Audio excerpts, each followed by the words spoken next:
آمنت بالله. وعن أم المؤمنين عائشة رضي الله تعالى عنها قالت كان رسول الله صلى الله عليه وسلم يصوم حتى نقول لا يفطر وكان يفطر حتى نقول لا يصوم فما رأيت رسول الله صلى الله عليه وسلم استكمل صيام شهر إلا رمضان وما رأيته أكثر صياما منه شعبان رواه البخاري ومسلم أو كما قال رسولنا صلى الله عليه وسلم दिल में तो आता है समझ में नहीं आता दिल में तो आता है समझ में नहीं आता बस जान गया मैं तेरी पहचान यही है बस जान गया मैं तेरी पहचान यही है उल्फत में बराबर है वफा हो के जफा हो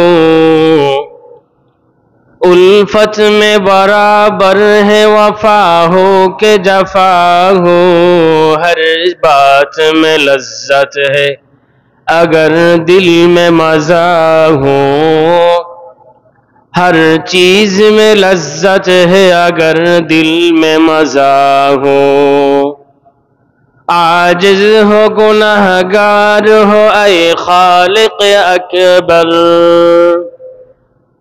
आजिज हो गुनहगार हो ऐ खालिक अकबर दिन रात करता हो दुआ हाथ उठा कर दिन रात ये करता हो दुआ हाथ उठा कर সকলে মোহাব্বত নিয়ে ভালোবাসা নিয়ে আবেগ নিয়ে দুরূদ ইব্রাহিম পাঠ করি আল্লাহুম্মা সাল্লি আলা মুহাম্মাদিন ওয়া আলা আলি মুহাম্মাদ কামা সাল্লাইতা আলা ইব্রাহিম ওয়া আলা আলি ইব্রাহিম ইন্নাকা হামিদুম মাজিদ اللهم بارك على محمد وعلى آل محمد كما باركت على إبراهيم وعلى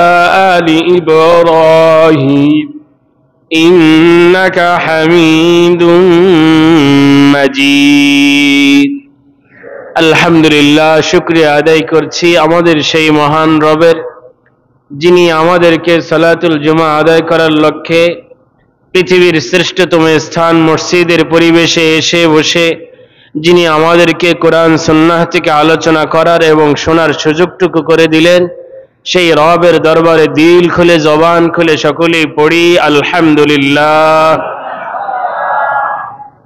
সম্মানিত মুসাল্লিয়ান, আমরা সূরাতুল আসর নিয়ে আলোচনা শুরু করেছিলাম।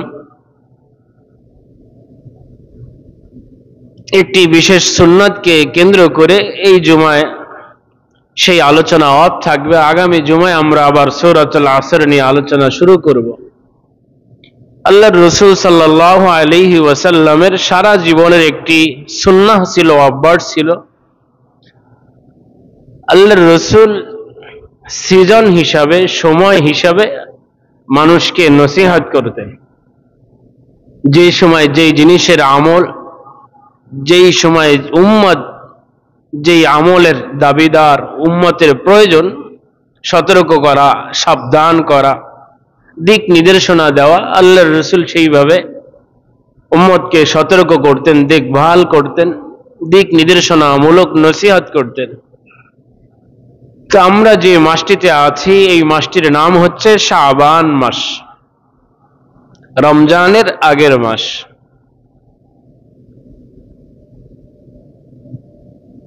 রমজান মাস তো এটা স্পেশালিস্ট, বিভিন্ন গুণে, বিভিন্ন নামে, বিভিন্ন আমলে পুরা মুসলিম উম্মাহ এই মাসকে চেনে। তো শাবানের আগের একটি মাস আছে রজব মাস, এটিও অনেক সম্মানিত মাস। সৃষ্টির শুরু থেকে এই মাসটি সম্মানিত। তো মাঝখানে একটি মাস পড়ে গেছে শাবান, এই মাস সম্পর্কে মানুষ উদাসীন, গাফেল,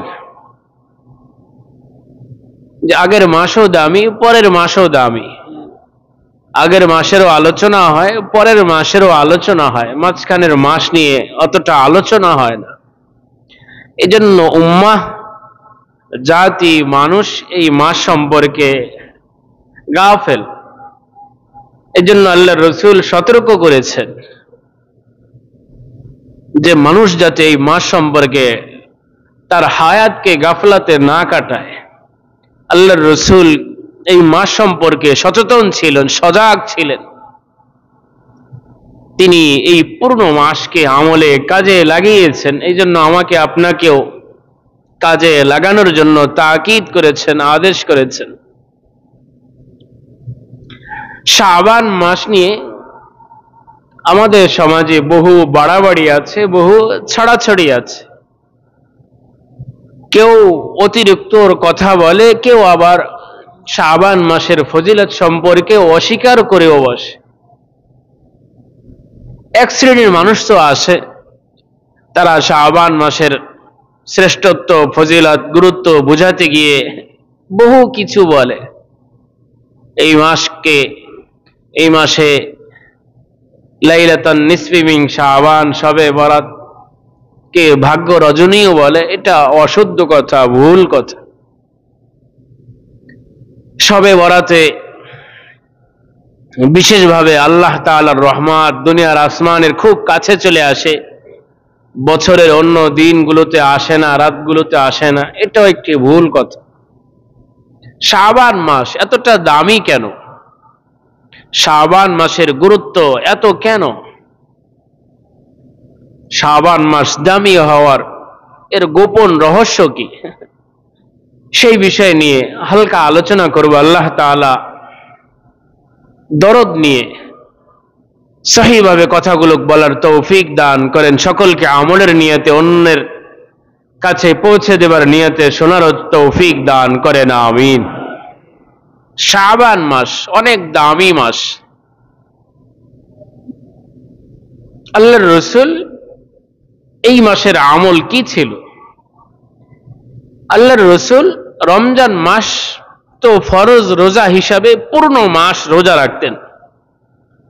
রমজানের পরে নফল রোজার দিক থেকে সবচেয়ে বেশি রোজা রেখেছেন শাবান মাসে, সুবহানাল্লাহ। এই জন্য রমজান মাস হচ্ছে ফরজ আমলের মাস, শাবান মাস হচ্ছে নফল আমলের মাস। রমজান মাসে আল্লাহর রাসূল সিয়াম পালন করেছেন। আল্লাহর রাসূল শাবানেও সিয়াম পালন করেছেন, বাকি ফরজ হিসাবে নয়, নফল হিসাবে, সুবহানাল্লাহ। এত বেশি রেখেছেন। তো উম্মত তো শাবান মাস সম্পর্কে জানেই না, রাখেই না। আল্লাহর রাসূলের অভ্যাস ছিল সাল্লাল্লাহু আলাইহি ওয়াসাল্লাম, রোজা রাখছেন তো রাখছেনই, আবার রোজা তিনি রাখছেন না তো রাখছেনই না। এই জন্য নফল রোজা গ্যাপ দিয়ে রাখা, যাতে শারীরিক মানুষের কষ্ট না হয়। আমরা হাদিস থেকে জেনে নিই। عن أم المؤمنين عائشة رضي الله تعالى عنها قالت كان رسول الله صلى الله عليه وسلم يصوم حتى نقول لا يفطر وكان يفطر حتى نقول لا يصوم فما رأيت رسول الله صلى الله عليه وسلم استكمل صيام شهر إلا رمضان وما رأيته أكثر صياما منه في شعبان রাওয়াহুল বুখারী ওয়া মুসলিম। হাদিসটি একযোগে বুখারী মুসলিম সহ বহু হাদিসের কিতাবে এসেছে। আম্মা জান আয়েশা রাদিয়াল্লাহু তাআলা আনহা বর্ণনা করেন, বিশ্ব নবী মুহাম্মদুর রাসূলুল্লাহ সাল্লাল্লাহু আলাইহি ওয়াসাল্লামের অভ্যাস ছিল, আল্লাহর রাসূল নফল রোজা রাখা শুরু করেছেন, রোজা রেখেই যাচ্ছেন দিনের পর দিন, সপ্তাহের পর সপ্তাহ। আমরা ভাবতাম আল্লাহর রাসূল বুঝি আর রোজা ভাঙবেন না, রোজা রেখেই যাবেন। আবার আল্লাহর রাসূল যখন নফল রোজা না রাখতেন তো এইভাবে তিনি চলতেন। আমরা মনে করতাম আল্লাহর রাসূল বুঝি হয়তো নফল রোজা আর রাখবেন না। খুব গ্যাপ দিয়ে লাগাতার নফল রোজা রাখতেন, তিনি নফল রোজা রাখতেন না। এই হাদিস থেকে প্রাথমিকভাবে আমরা এই দুইটা জিনিস জানলাম। ওয়ামা রাআইতু রাসূলুল্লাহি সাল্লাল্লাহু আলাইহি ওয়াসাল্লাম ইসতাকমালা সিয়ামা শাহরিন ইল্লা রমাযান। স্ত্রী স্বামী সম্পর্কে তিনি উম্মতের সম্মুখে আল্লাহর রাসূলের আমল সম্পর্কে তিনি জানান দিচ্ছেন। মুহাম্মদুর রাসূলুল্লাহ সাল্লাল্লাহু আলাইহি ওয়াসাল্লাম সম্পর্কে আম্মা জান আয়েশা রাদিয়াল্লাহু আনহা বলেন, আল্লাহর রাসূল রমজান মাসের রোজা ছাড়া, রমজান মাস ছাড়া আল্লাহর রাসূল অন্য 11 কোন মাসে পরিপূর্ণ মাস রোজাতে কাটাতেন না। সুবহানাল্লাহ, উম্মতের জন্য শেখার আছে। রমজান ছাড়া আল্লাহর রাসূল অন্য 11 কোন একটি মাসে পরিপূর্ণভাবে রোজায় কাটাতেন না। 30 দিন 29টা রোজা রাখতেন না। ফামা রাআইতুহু আকসারা সিয়ামান মিনহু ফি শাবান।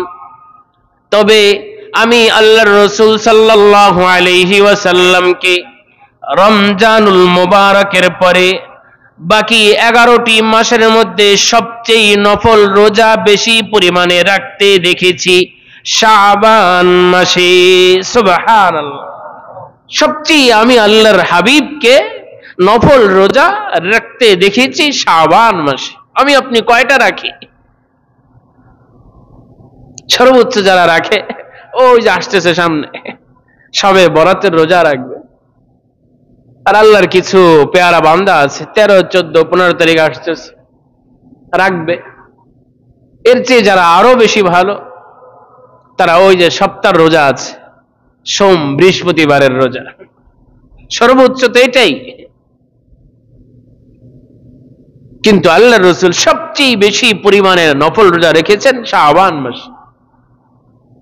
কেন রেখেছেন আল্লাহর রাসূল শাবান মাসে? কেন বেশি নফল রোজা রেখেছেন? কারণ কি?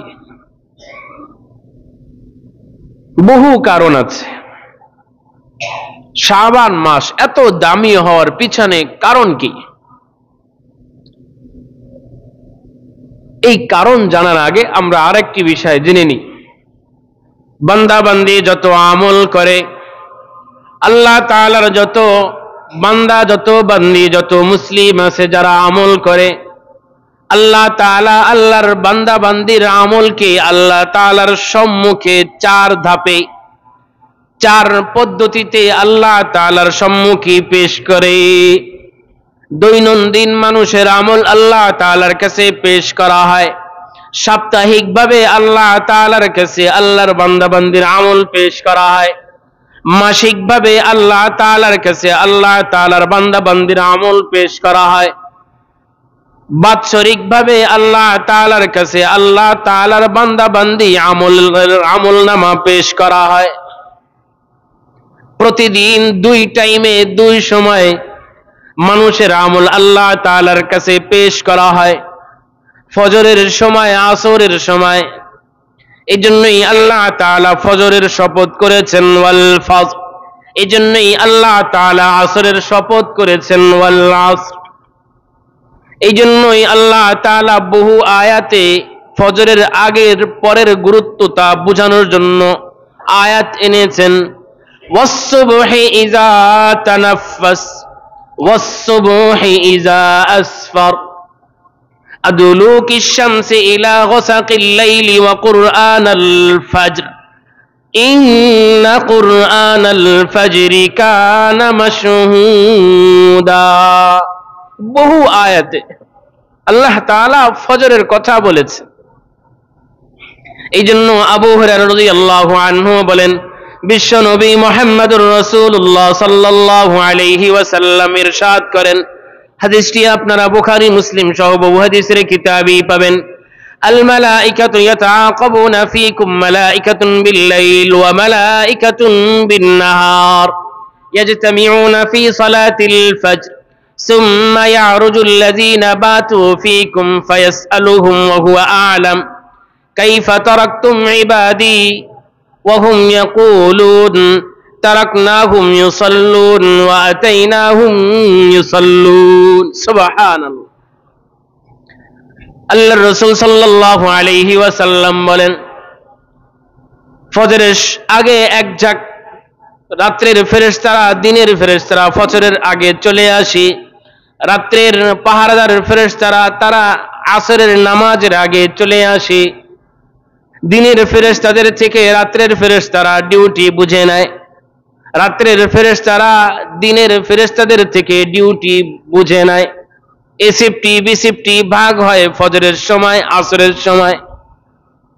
রাত্রের ফেরেশতারা ফজরের সময় চলে যায় নামাজ পড়ে, দিনের পাহারাদারের ফেরেশতারা আসরের নামাজ পড়ে চলে যায়। তো এদের যৌথ মিলন হয়, দেখা সাক্ষাৎ হয় ফজরের নামাজে আসরের নামাজে। যখন এই টাইমে তারা আল্লাহ তাআলার কাছে চলে যায়, আল্লাহ তাআলা তাদের থেকে জানতে চান, আমার বান্দাবান্দিকে তোমরা কোন অবস্থায় রেখে এসেছো? তারা বলে, আমরা যখন জমিতে গিয়েছি, আমরা যখন জমিন থেকে এসেছি, উভয় সময় আপনার বান্দাবান্দিদেরকে নামাজরত অবস্থায় রেখে এসেছি। সুবহানাল্লাহ।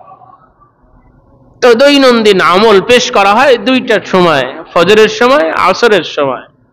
এই জন্য 5 ওয়াক্ত নামাজের মধ্যে এই দুই নামাজের শ্রেষ্ঠত্ব অনেক বেশি, ফজরের চেয়ে আসরের গুরুত্ব আরো বেশি, গত জুমায় বলেছিলাম। তো দৈনন্দিন সাপ্তাহিক 2 নম্বর পদ্ধতি, 2 নম্বর ধাপ, মানুষের আমল নামা সাপ্তাহিক ভাবে আল্লাহ তাআলার কাছে পেশ করা হয়। عن أبي هريرة رضي الله عنه قال قال رسول الله صلى الله عليه وسلم تعرض الأعمال يوم الاثنين والخميس فأحب أن يعرض عملي وأنا صائم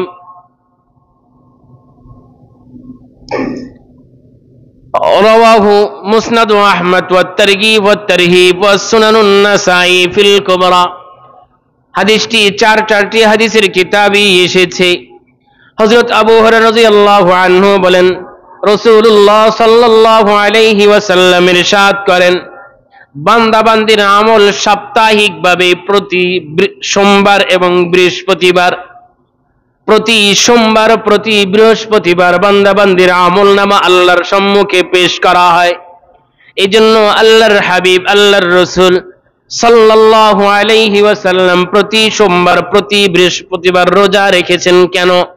আল্লাহর রাসূল বলেন, সোমবার বৃহস্পতিবার আমি রোজা রাখি এই কারণে রাখি যাতে আমার আমলনামা আল্লাহর কাছে পেশ করা হয় এমন অবস্থায় যেই অবস্থায় আমি রোজাদার। সুবহানাল্লাহ।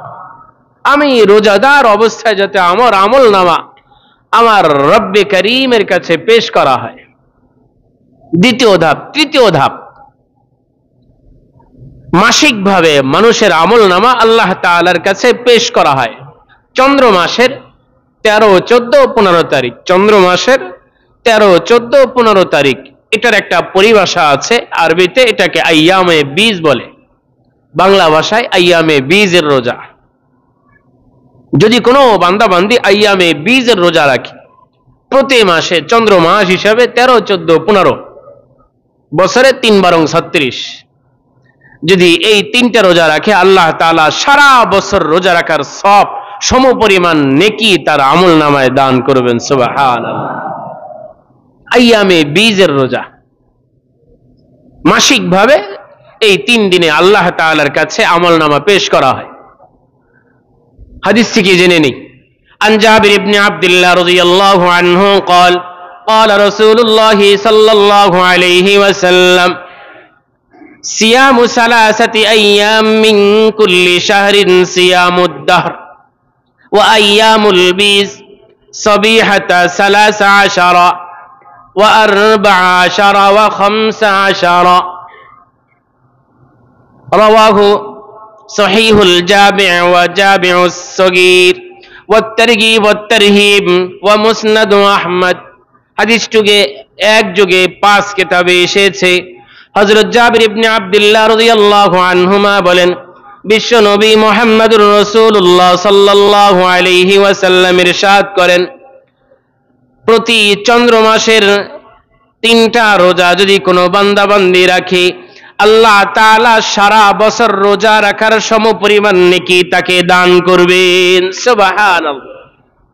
এই আইয়ামে বীজের রোজার দিন হচ্ছে চন্দ্র মাস হিসাবে, আরবি মাস হিসাবে 13 তারিখ, 14 তারিখ, 15 তারিখ, 13 তারিখ, 14 তারিখ, 15 তারিখ চন্দ্র মাস হিসাবে, বাংলা ইংলিশ না, আরবি। আরবি মাসের সাথে আমলের হিসাব।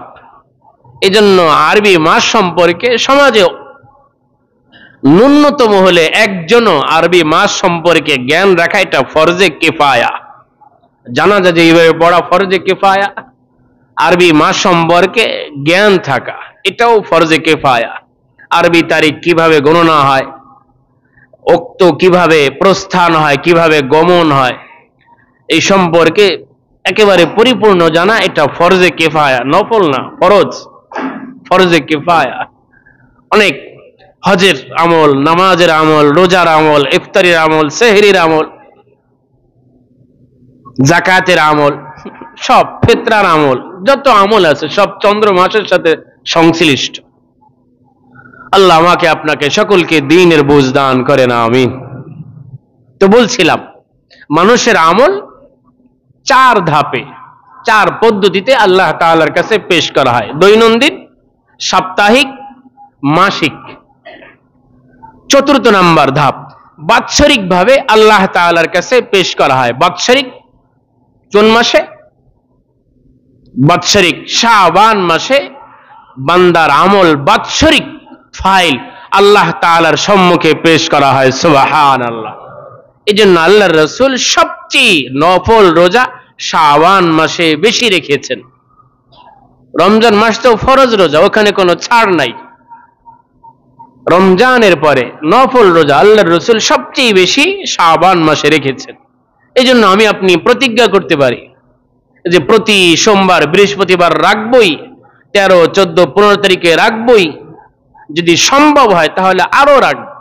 আমার আপনার রাসূল রেখেছেন।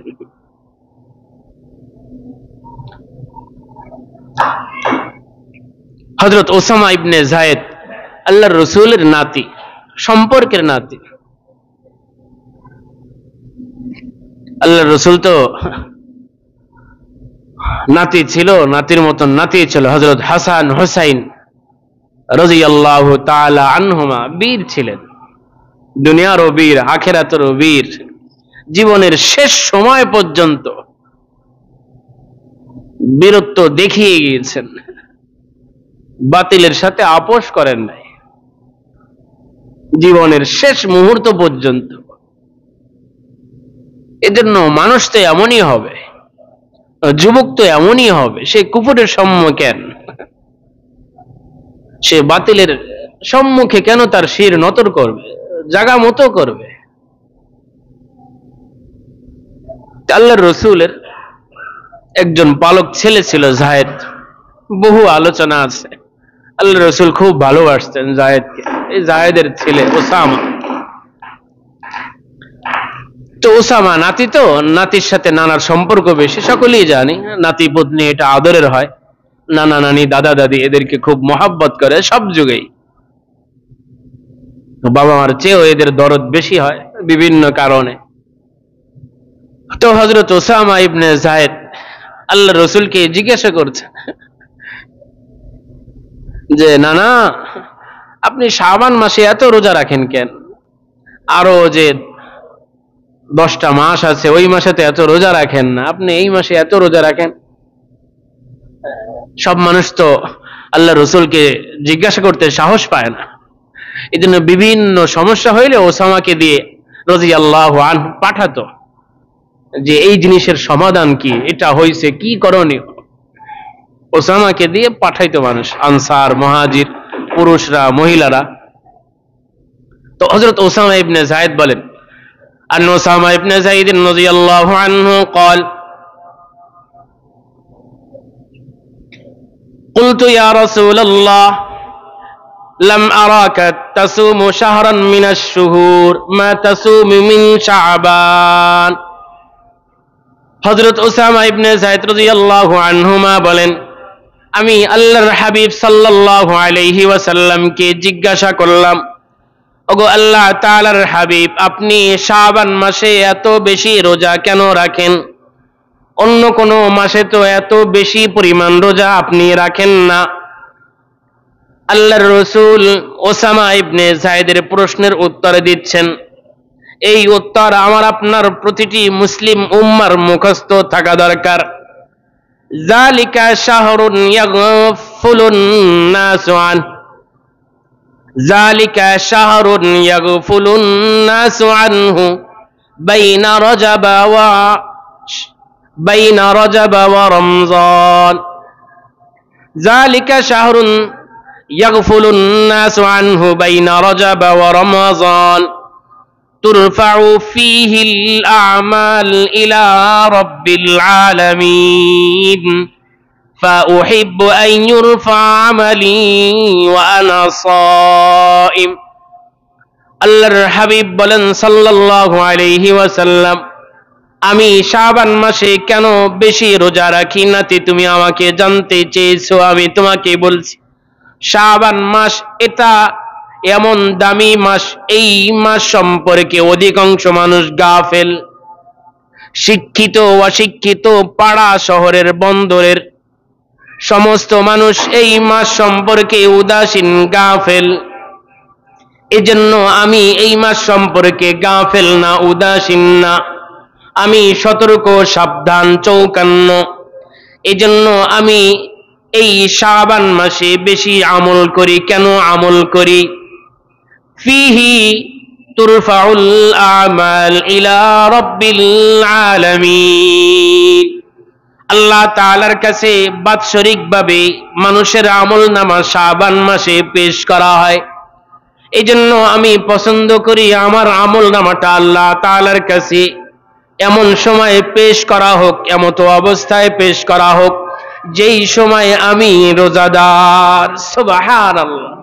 তো পুরা শাবান যেহেতু বাৎসরিক আমল রবের সম্মুখে পেশ করা হবে, এই জন্য আমি নফল রোজা রাখি, যে রোজা অবস্থায় যাতে আমার আমল নামা রবের কাছে পেশ করা হয়। তো বলছিলাম মানুষের আমল নামা 4 ধাপে 4 পদ্ধতিতে আল্লাহর কাছে পেশ করা হয় দৈনন্দিন 2 বার, ফজরের সময়, আসরের সময়, সাপ্তাহিক 2 দিন, সোমবার দিন, বৃহস্পতিবার। মাসিক হিসাবে 3 দিন, চন্দ্র মাস হিসাবে 13 তারিখ, 14 তারিখ, 15 তারিখ। আর বাৎসরিক হিসাবে শাবান মাসে আল্লাহ তাআলার সম্মুখে বান্দা বান্দির আমল নামা পেশ করা হয়। এজন্য আল্লাহর রাসূল রমজানের পরে সবচেয়ে নফল রোজা শাবান মাসে বেশি রেখেছেন। এজন্য রোজা রাখা চাই। মা বোনদেরকেও উৎসাহিত করবেন, ছেলে মেয়েকে উৎসাহিত করবেন। শাবান মাস নফল রোজার মাস, শাবান মাস নফল আমলের মাস। আল্লাহর রাসূল নফল আমল এই মাসে করেছেন, অনেক করেছেন। তো বলছিলাম শাবান মাস সম্পর্কে আমাদের সমাজে কিছু মানুষের বাড়াবাড়ি আছে, অনেক কিছু বলে। এটাকে ভাগ্য রজনীও বলে, বলে শাবান মাসের 15 তারিখের রাতে, শুধু 15 তারিখের রাতে আল্লাহ তাআলার রহমত খুব কাছে চলে আসে। এইভাবে বলা এটা ভুল। লাইলাতুন নিসফি মিন শাবান, শাবান মাসের 15তম তারিখ, যেটাকে আমাদের সাধারণ মানুষ শবে বরাত হিসাবে বেশি চেনে। এটা ফার্সি ভাষা। সব মানে রাত, বরাত মানে মুক্তি। বহু অর্থ আছে, আক্ষরিক যেই অর্থ যেটা সবচেয়ে গুরুত্বপূর্ণ সেটাই বলছি। শবে বরাত মানে মুক্তির রজনী, শবে বরাত মানে মুক্তির রজনী। এটা আরবি শব্দ না, ফার্সি শব্দ। যারা ইতিহাস জানি তারা সকলেই জানি, আমাদের যখন এই পুরো ভারত উপমহাদেশ ছিল, ভারত উপমহাদেশ যখন হিন্দুস্তান ছিল, যেটাকে ভারত উপমহাদেশ বলে, এই ভারত উপমহাদেশে এক সময় শাসনে ছিলেন মোগল সাম্রাজ্যরা, মোগল শাসকরা। মোগল আমলে এই পুরা অঞ্চলের রাষ্ট্রীয় ভাষা ছিল ফার্সি ভাষা, রাষ্ট্রীয় ভাষা ছিল ফার্সি ভাষা। এই জন্য আমাদের বাংলা ভাষায় বহু ফার্সি ভাষা, ফার্সি শব্দ মিক্স আছে। চেয়ারম্যান, মেম্বার, চকিদার, কাজী, এগুলো সব ফার্সি শব্দ। নামাজ, রোজা সব ফার্সি শব্দ। কি শব্দ ভাই?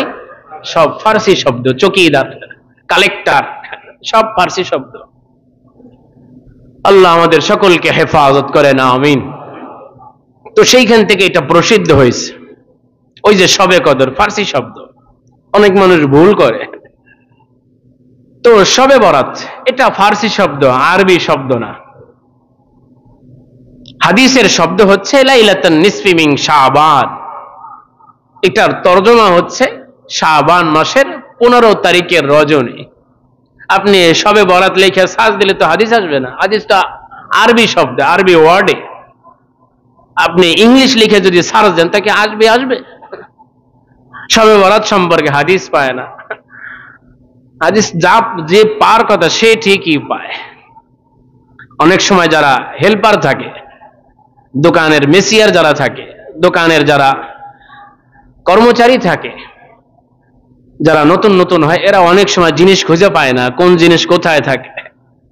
তো যিনি কম্পাউন্ডার থাকে, ম্যানেজার থাকে, ক্যাশে থাকে, সে বলে দেয় ওইখানে খোঁজো, অমুক জায়গায় আছে, অমুক জায়গায় আছে, যাও নিয়ে এসো। তো কোরআন হাদিসের বিষয়, যে কোনো বিষয়, যে কোনো আলেমকে জিজ্ঞাসা করলে আপনি অহরহর জানতে পারবেন এটা কোথায়। উনি চোখ বুঝে বলে দিতে পারবে এটা ওই জায়গা আছে, এটা ওই জায়গা আছে, সেই জায়গা আছে। জায়গা মতন খুঁজতে হবে, আর জায়গায় খুঁজলে তো জায়গার জিনিস পাবেন না। তো লাইলাতুন নিসফি মিন শাবান, শুধু 15 তারিখেই আল্লাহ তাআলার রহমত দুনিয়ার খুব কাছে আসে, এটা ভুল কথা। বরং আল্লাহ তাআলা রহমত সারা বছর, যখন রাত্রির 3 ভাগের 2 ভাগ শেষ হয়ে যায়, রাত 3 ভাগের 3য় ভাগ যখন উপনীত হয় আসে, আল্লাহ তাআলা রহমত খুব কাছে এসে বান্দা বান্দীদেরকে ডাকতে থাকে। বুখারী মুসলিমের যৌথ রিওয়ায়াত। عن أبي هريرة رضي الله عنه قال قال رسول الله صلى الله عليه وسلم ينزل ربنا تبارك وتعالى كل ليلة إلى السماء الدنيا فيقول من يدعوني فأستجيب له من يسألني فأعطيه من يستغفرني فأغفر له রাওয়াহুল বুখারী ওয়া মুসলিম।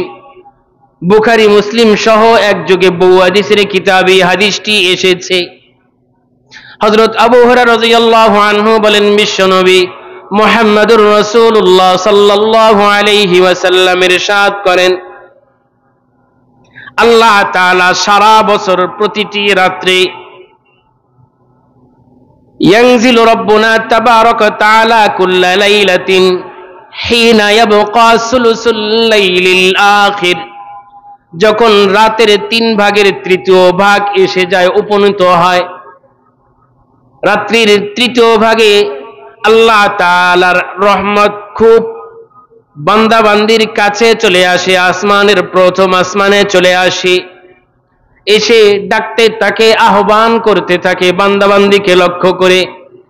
মান ইয়াদউনি ফাআস্তাজিবা লাহ, কে আমাকে ডাকবে আমি তার ডাকে সাড়া দিব, কে আমার কাছে কিছু সওয়াল করবে আমি তার সওয়ালকে পূর্ণ করব। মান ইয়াসআলুনি ফাউতিয়াহু, কে আমাকে কাছে চাবে আমার কাছে চাবে আমি তাকে দিব। মান ইস্তাগফিরুনি ফাআগফির লাহ, কে আমার কাছে তার গুনাহ থেকে মাপ চাবে, তার আমলনামা ভারী হয়ে গেছে, আমার কাছে তার আমলনামা হালকা করার জন্য, মুক্তির জন্য, মাগফিরাতের জন্য ক্ষমা চাবে, আমি তাকে ক্ষমা দিব। আল্লাহ তাআলা সারা বছর যখন রাত 3 ভাগের শেষ ভাগ উপনীত হয় তখন এই আহ্বান সারা বছর করতেই থাকে। সুবহানাল্লাহ, সারা বছর, শুধু লাইলাতুন নিসফি মিন শাবান না। তবে লাইলাতুন নিসফি মিন শাবান আল্লাহ তাআলা একেবারে মাগরিবের সাথে সাথে প্রথম আসমানের আল্লাহ তাআলার রহমত চলে আসে। সারা বছর হলো রাতের শেষ ভাগে, 3 ভাগের শেষ ভাগ। আর শাবান মাসের 15তম তারিখের রাত্রে, 14 তারিখ দিবাগত রাত্রে, দিন গে রাত, আরবিতে রাত আগে আসে, দিন পরে আসে। আমাদের শবে বরাত হবে, লাইলাতুন নিসফি মিন শাবান হবে আগামী শুক্রবার, দিন গিয়ে রাত, তো আগে রাত পরে দিন। তো শাবান মাস বলছিলাম, শাবান মাসে নিয়ে বাড়াবাড়ি না, এটা ভাগ্য রজনী না, বরং এটা মুক্তির রজনী। এই মাসে বান্দার আমলনামা আল্লাহর কাছে পেশ করা হয়। এই জন্য আল্লাহর রাসূল নফল রোজা রেখেছে, মানুষ যাতে এই সম্পর্কে উদাসীন গাফিল না থাকে, এই জন্য আল্লাহর রাসূল সতর্ক করেছেন। শাবান মাস এত দামি কেন? শাবান মাস এত দামি এই জন্যই, এই শাবান মাসের 15 তারিখের রজনীতে, 15 তারিখের রজনীতে, 14 তারিখ দিবাগত রাতে, এই 15 তারিখের রাতে আল্লাহ তাআলা সবচেয়ে বেশি সংখ্যক মানুষকে স্থায়ীভাবে জাহান্নাম থেকে জান্নাত দান করেন। সুবহানাল্লাহ, সবচেয়ে বেশি পরিমাণ। এই জন্য সমস্ত জালেমদের জন্য সবচেয়ে বড় অফারের রাত হচ্ছে লাইলাতুন নিসফি মিন শাবান। এই জন্য আমল নামা নিয়ে আল্লাহর কাছে পেশ করা। কিছু মানুষ আছে দাগী আসামি, সাধারণ ক্ষমা আছে, বিভিন্ন কারণে সাধারণ ক্ষমা ঘোষণা হয়, সব জায়গাতে এই নিয়ম আছে। কিন্তু যারা দাগী আসামি, আল্লাহ তাআলা কিছু দাগী আসামিদেরকে মাফ করবেন না। দাগী আসামি কারা? আমি যে হাদিস বলবো, এই হাদিসে 2 ধরনের দাগী আসামির কথা হয়েছে। হাদিসটি বলে দিয়ে, عن أبي موسى الأشعري رضي الله عنه قال قال رسول الله صلى الله عليه وسلم إن الله لا يطلع في ليلة النصف من شعبان فيغفر لجميع خلقه إلا لمشرك أو مشاح رواه سلسلة الصحيحة وصحيح الجامع। হাদিসটি সিলসিলাতুস সহিহা, সহিহুল জামে সহ বহু হাদিসের কিতাবে এসেছে।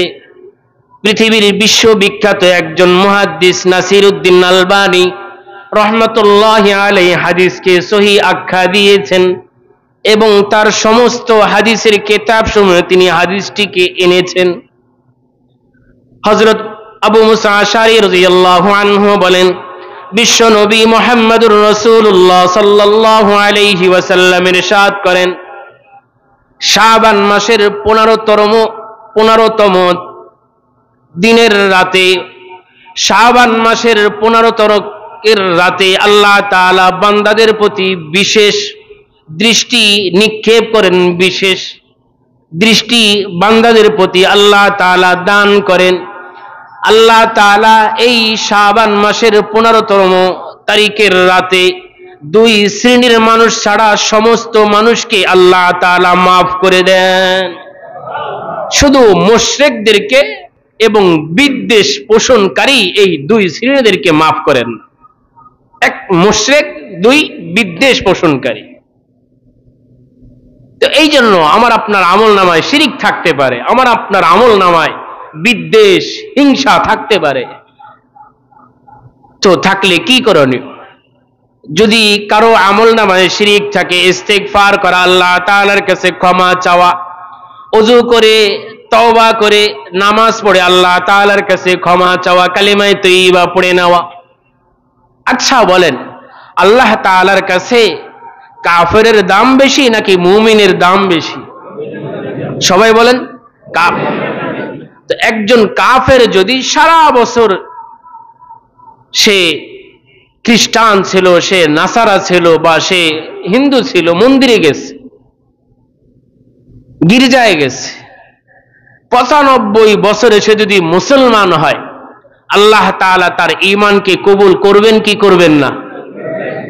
তো একজন মানুষ যদি সে ভুল করে নফসের ধোঁকায় পড়ে শিরিক করে ফেলে, সে যদি আল্লাহ তাআলার কাছে আবার পবিত্র হয়ে কালিমা পড়ে ইস্তিগফার করে, আল্লাহ তাআলা তাকে মাফ করবেন কি করবেন না? অনেক সময় বিভিন্ন আলেমরা বলে যে শিরিকের গুনাহ মাফ আল্লাহ তাআলা করবেন না, এইভাবে বলাটা ভুল।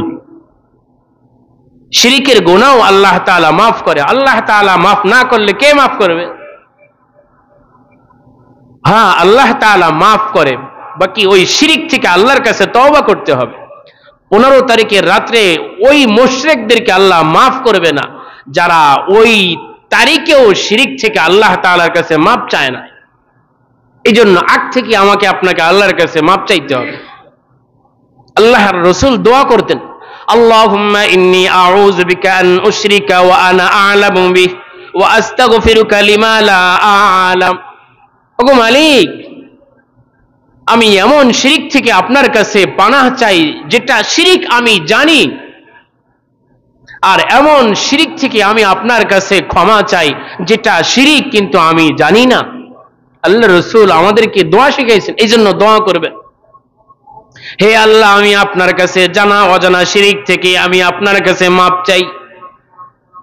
জানা অজানা সমস্ত শিরিক থেকে আমি আপনার কাছে ক্ষমা চাই। জানা অজানা সমস্ত গুনাহ অন্যায় থেকে আমি আপনার কাছে ক্ষমা চাই। কেন এইভাবে বলবেন? কেন? অনেক কাজ এমন আছে যেটাকে আপনি মনে করছেন নেকির আমল, অথচ ইসলামে সেটাকে নেকি হিসাবে চিহ্নিত করে নাই, সেটা দাগি গুনাহ হিসাবে চিহ্নিত আছে, কিন্তু মানুষ সেটাকে আমল হিসাবে করে। যেরকম বিদআত, গুনাহ মানুষ সব মনে করে। এই জন্য ব্যাপকভাবে তওবা করা।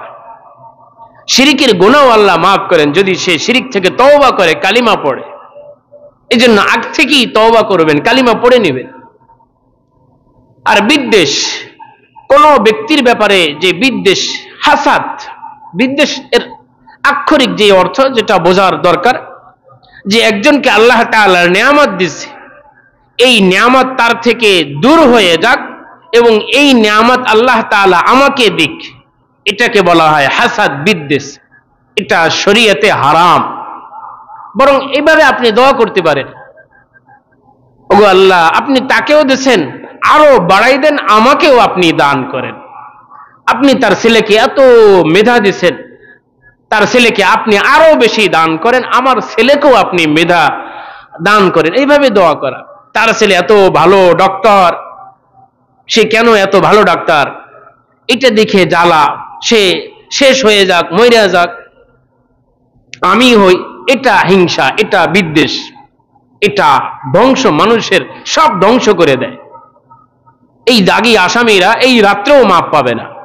এই জন্য আমার আপনার করণীয় হচ্ছে শিরিক থেকে তওবা করা, আমার আপনার দিল সমস্ত মানুষের জন্য ওপেন করে দেওয়া, যে সমস্ত মানুষ, এ আল্লাহ, আমি আপনার থেকে মাপ পাওয়ার আশায় আমি সকল মানুষকে মাফ করে দিলাম। কারো প্রতি আমার বিদ্বেষ নাই, কারো প্রতি আমার ঘৃণা নাই, আমি আপনার সমস্ত বান্দাদেরকে মাফ করে দিলাম, আপনি আমাকে মাফ করে দিন। বিদ্বেষ এটা খুব মারাত্মক, জঘন্যতম অন্যায়। এটা আমাদের বহু মানুষের আছে। অনেক মানুষ তো এটা চায় যে আল্লাহ আমাকে দিক বা না দিক, তাকে না দিক, যে তার কাছে আল্লাহ তাআলার নিয়ামত আছে সেটা এ সহ্য করতেছে না। এত ধুমধাম তার দোকান চলছে, তার মেয়েটা এত সুখে আছে, তার ছেলেটা এত ভালো আছে, এটা সে চায় না। সে ভালো থাকুক এটা না, বরং সে ভালো থাকবে না, আমি থাকি বা না থাকি এটা পরের কথা। মারাত্মক জঘন্যতম অন্যায়। একটি হাদিস বলছে এই মর্মে, এটা কতটা গুরুতর অন্যায়। عن زبير بن العوام رضي الله عنه قال قال رسول الله صلى الله عليه وسلم دب إليكم داء الأمم قبلكم الحسد والبغضاء هي الحالقة لا أقول تحلق الشعر ولكن تحلق الدين رواه مسند أحمد والسنن النسائي والترغيب والترهيب। হাদিসটি একযোগে তিনটি কিতাবে বর্ণিত আছে।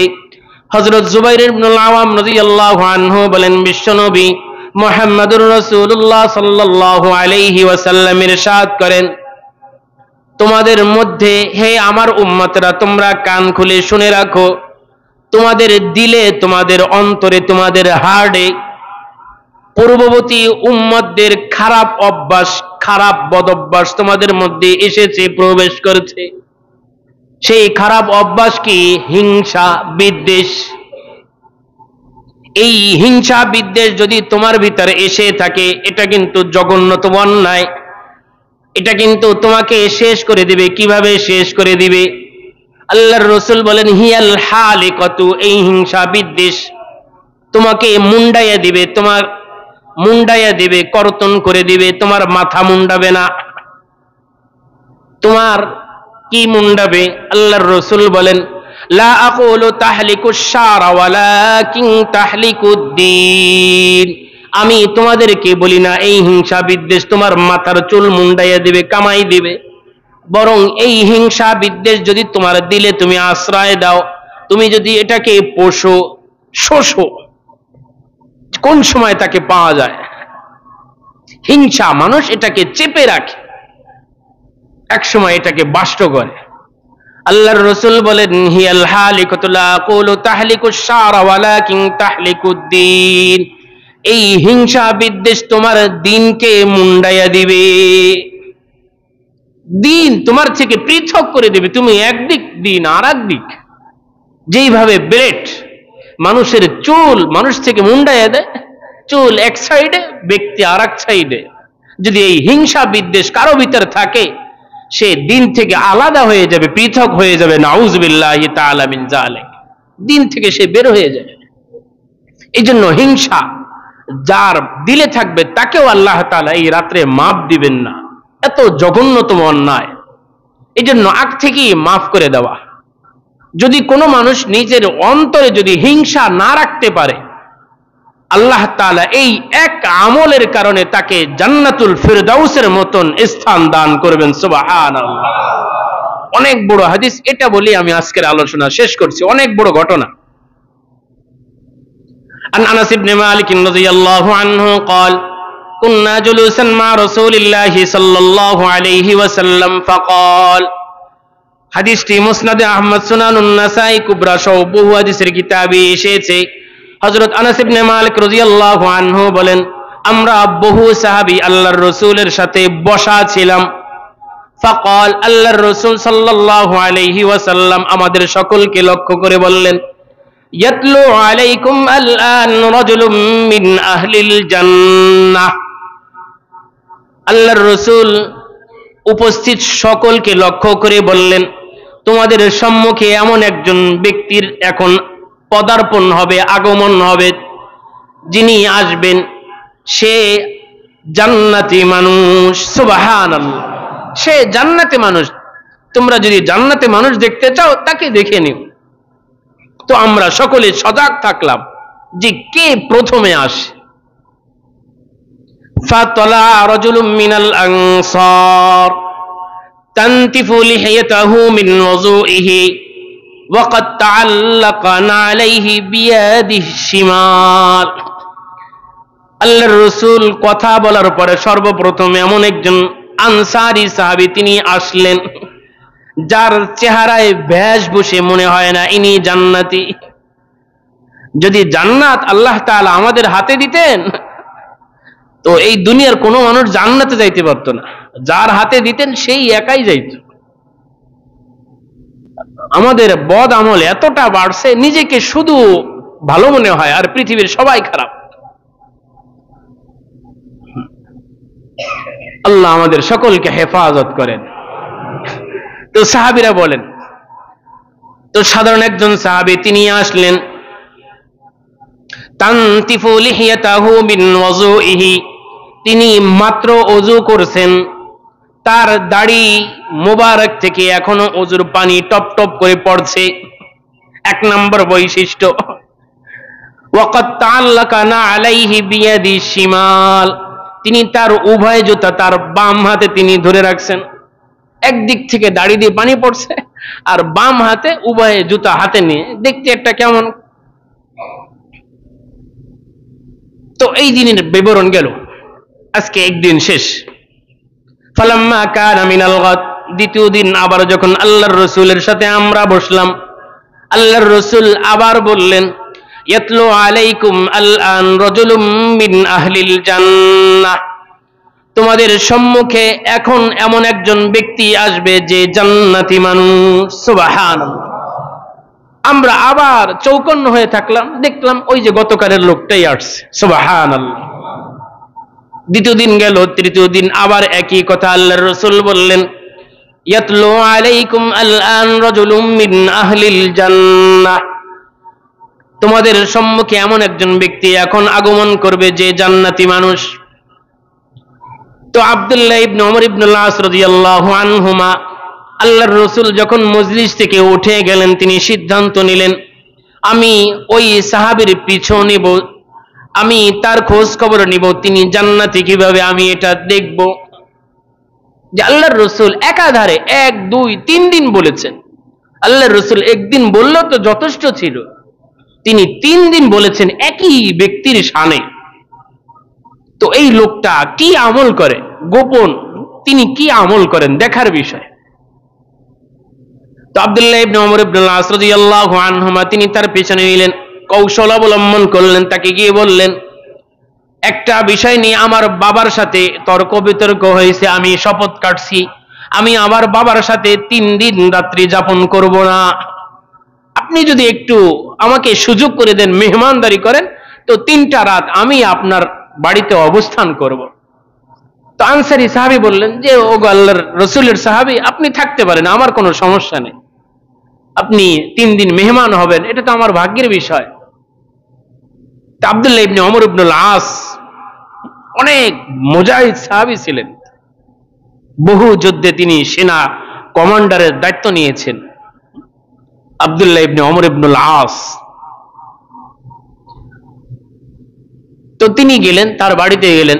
তো দেখেন ওই তিনি 5 ওয়াক্ত নামাজ পড়েন, তিনিও পড়েন, যেই আমল তিনি করেন সেই আমল তিনিও করেন। একদিন গেল, দ্বিতীয় রাত গেল, তৃতীয় রাত গেল, তিনি তাহাজ্জুদও পড়েন না, ইশরাকও পড়ে না, চাশতেও পড়ে না, আওয়াবিনও পড়ে না। তো আব্দুল্লাহ ইবনে ওমর ইবনে আস তিনি মনে মনে বলতেছেন, আল্লাহর রাসূল 3 দিন বললেন, আর এই বেচারা রাত্রে কোনো গোপন আমলই করে না, নাক ডেকে ঘুমায়, 5 ওয়াক্ত নামাজ পড়ে, ওই নামাজ তো আমরাও পড়ি। তো উনি নিরাশ হয়ে গেছেন, যে আর থাকা যাবে না, 3 দিন শেষ। তো বিদায় নিচ্ছেন যে যাই। তো যাওয়ার আগে একটা কথা বলে গেছে যে আসলে আমি যেই কৌশল অবলম্বন আপনার কাছে বলেছি এটা মিথ্যা কৌশল ছিল, আমি একটা তথ্য নেওয়ার জন্য আপনার কাছে ওই কৌশল অবলম্বন করেছি, আদৌ আমার বাবার সাথে ঝগড়াও হয় নাই, আমি শপথও কাটি নাই। তো বলছেন কি বিষয়? বলছেন আল্লাহর রাসূল 1 দিন না 3 দিন আমাদেরকে বলেছেন যে তোমাদের সম্মুখে এমন একজন ব্যক্তি এখন আগমন করবে, সে জান্নাতি মানুষ। তো সাহাবী বলছেন ও সেই বিষয়। যখন তিনি বললেন যে আমি তো দেখছি, আমি যেই 5 ওয়াক্ত নামাজ পড়ি আপনিও সেই 5 ওয়াক্ত নামাজ পড়েন, আমিও মসজিদে যাই আপনিও মসজিদে যান, আমিও তেলাওয়াত করি আপনিও সেই তেলাওয়াত করি, এক্সট্রা আমল তো আপনাকে আমি করতে দেখলাম না। তো সাহাবী আনসারী সাহাবী কিছু বলেন নাই। যখন সাহাবী আব্দুল্লাহ ইবনে ওমর ইবনুল আস যখন তিনি একটু আগে চলে গেলেন, ফালাম্মা ওয়াল্লাইতু দাআনি, যখন তাকে আমি ক্রস করে আমার পিঠ তার দিকে ফিরে আমি একটু আগে চলে গেলাম, তিনি আমাকে ডাকলেন, মা হুয়া ইল্লা মা রাআইতা গায়রা আন্নি, ওগো আল্লাহর রাসূলের সাহাবী, আপনি যেই আমল আমাকে করতে দেখেছেন আমি সেই আমল করি, আমি এক্সট্রা অন্য কোনো আমল করতে পারি না, করার সুযোগ আমার নেই। গায়রা আন্নি, তবে আমার পার্সোনাল দুইটা আমল এমন আছে, গায়রা আন্নি লা আজিদু ফি নাফসি লি আহাদিম মিনাল মুসলিমিনা গিশা ওয়ালা আহসুদু আহাদান আলা খায়রিন আতাহুল্লাহু ইয়্যা। আমার পার্সোনাল দুইটা আমল এমন আমল ছিল যেটা আমি কোনো মানুষকে জানাই নাই, এমনকি আমার সঙ্গিনী আমার স্ত্রীও এই আমল সম্পর্কে জানে না। যেহেতু আল্লাহর রাসূল আপনাদেরকে বলে দিয়েছেন, তো ওই আমল গোপন করে আমার লাভ কি? এই আমল তো আমি একমাত্র আমার আল্লাহর জন্যই রাখছিলাম, যে আমল সম্পর্কে আমি আজও পর্যন্ত কাউকে বলি নাই। আল্লাহ তাআলা যেহেতু আল্লাহর হাবিবকে জানিয়ে দিয়েছেন, তো আমল গোপন রাখার কোনো কারণ নাই, আমি প্রকাশ করে দিচ্ছি। আমার দুইটা আমল এমন আছে, এক নাম্বার আমল,